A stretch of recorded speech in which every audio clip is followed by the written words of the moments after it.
Welcome to Sam snow. आज की जो वीडियो है वो एटमॉस्फेरिक प्रेशर के ऊपर है और वो हमें स्केल बताएगा। इस स्केल से हमने मार तो बहुत खाई है, लाइनें शायद कम खींची होंगी, ठीक है। तो ये स्केल है मेरे पास में, ये पेज और ये एक टेप है, ब्लैक टेप। इससे देखते हैं वो एक्सपेरिमेंट कैसे होगा। एटमॉस्फेरिक प्रेशर क्या होता है? जो ग्रेविटी एटमॉस्फेयर में जितनी भी गैस है उनको जब अपनी तरफ खींचती है तो वो सारी की सारी गैस मिल के एक प्रेशर सब चीज़ों पे लगाती है, जिसे एटमॉस्फेरिक प्रेशर कहा जाता है। उसका ये काफ़ी चौंका देने वाला एक्सपेरिमेंट है, वो देखते हैं क्या है, ठीक है। जैसे ये मेरे पास में पेज है और ये स्केल, मैं इस स्केल को भी यहाँ पे रखूँ, इसके हाफ से हल्का सा ज़्यादा, जैसे ये हाफ पे अभी, इससे हल्का सा ऊपर, तो यहाँ पे नीचे नहीं गिरेगा। अगर मैं इसको हल्का सा टैप करूँ यहाँ पे तो ये नीचे गिर जाएगा। वो जाहिर सी बात है, वो गिर ही जाएगा। अगर मैं इसको यहाँ पे रख भी दूँ तो ये नीचे गिर जाएगा। लेकिन क्या होगा अगर मैं इसके ऊपर इस पेज को रख दूँ? मैंने इसके ऊपर इस पेज को रख दिया तो क्या होगा? तो क्या ये गिरेगा?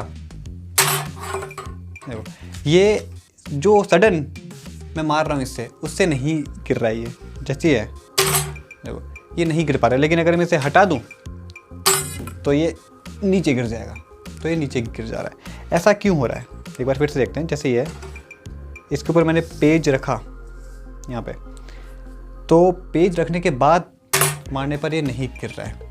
टेप उधर चला गया यार। तो अब हो क्यों रहा है ऐसा? क्या ये पेपर की वेट की वजह से है? अगर ये पेपर की वेट की वजह से होगा तो देखते हैं अभी। तो अब देखा जाए, अगर ये पेपर की वेट की वजह से, तो मैं इसे पहले क्रश कर देता हूँ, क्योंकि क्रश करने पे वेट तो सेम ही रहेगा, क्योंकि वो तो वेट है ना, वेट तो सेम ही रहेगा इसका। देखते हैं ज़रा, ये किया मैंने इसे क्रश और इसको मैंने रख दिया इसके ऊपर। अब देखते हैं ज़रा, क्या अब ये इसको रोक पाएगा या नहीं, क्योंकि पेपर तो वही है और वेट भी वही है। तो देखते हैं ज़रा, बिल्कुल भी नहीं, तो बिल्कुल भी नहीं रोक पाएगा।